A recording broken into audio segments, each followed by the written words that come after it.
Welcome back to Christmas Cookie Countdown Day 3, where I will be posting a new Christmas cookie recipe every day for the first week of Advent. Now, if you haven't seen Day 1 or Day 2 of our Christmas Cookie Countdown, they're all going to be linked in a playlist up there. And if you want to stay in the loop of all the cookies that I'm going to be posting this week, make sure to turn on the notification bell below. And while you're down there, you might as well hit the subscribe button as well. Now, without further ado, let's get right into our third Christmas cookie recipe.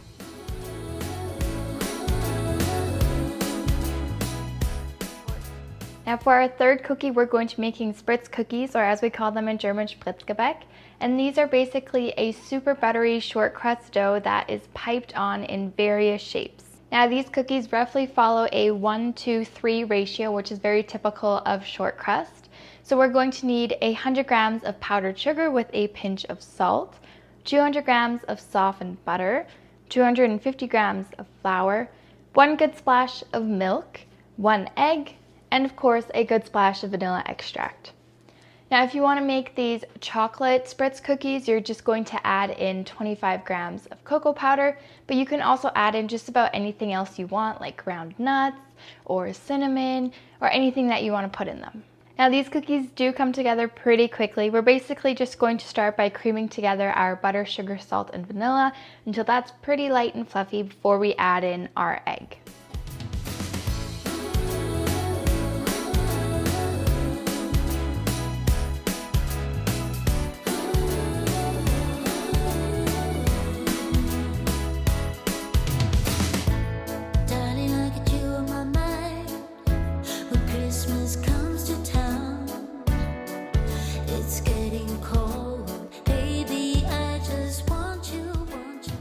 Now that we have a nice fluffy mixture, we can go ahead and add our flour and our milk. Now I recommend adding the milk gradually because you might need more or less milk depending on the consistency of your dough.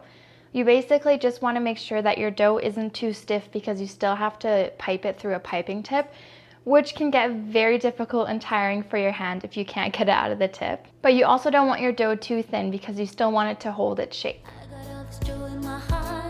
I'll start with about half of my milk for now and then see how much I need. I guess that's more than half.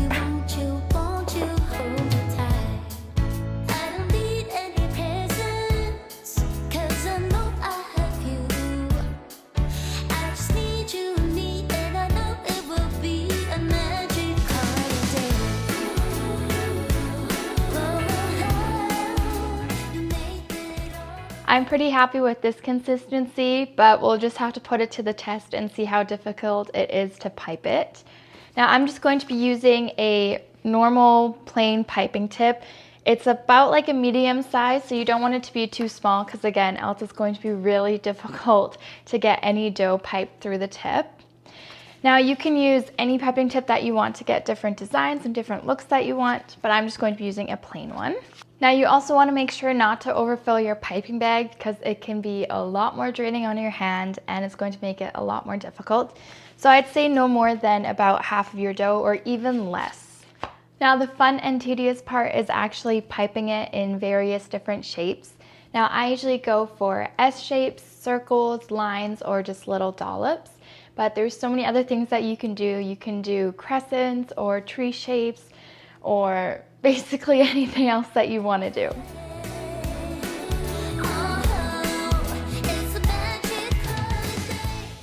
Now once you get to the end of your piping, it helps to completely release the pressure and just kind of go along with the motion to kind of cut it off naturally.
Now, if you find your dough to be slightly too thick and it's not really piping as easy as you would like it to, I recommend just quickly taking it out of your piping bag and mixing in a little bit more milk to help thin it out until you get a bit of a thinner consistency, and then see if that works. I'm going to chill these cookies for about 20 minutes or so. That's just going to help the butter thicken up a little bit, and it's also going to help keep their shape once we put them into the oven.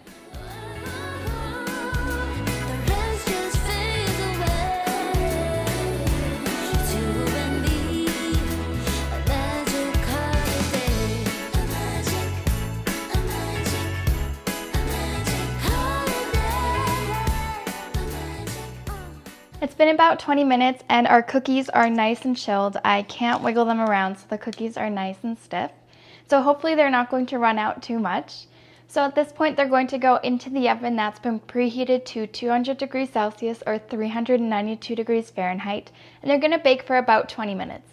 You basically just want them to start getting nice and golden brown.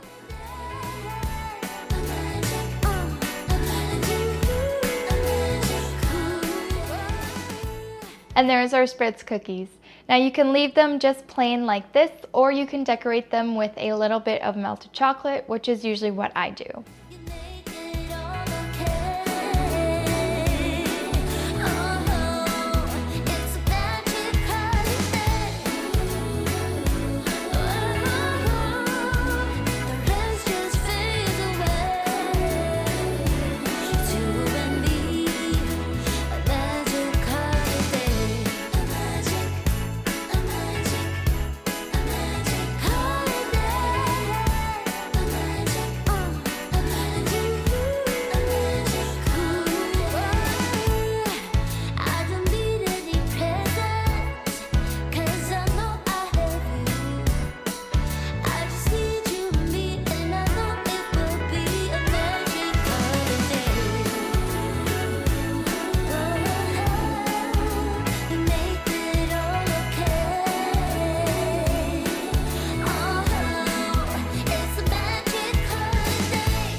And there you go, that's day 3 of our Christmas cookie countdown.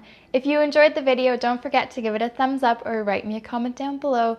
And as always, the whole recipe is going to be in the description box as well. And I will see you tomorrow with a whole new Christmas cookie recipe.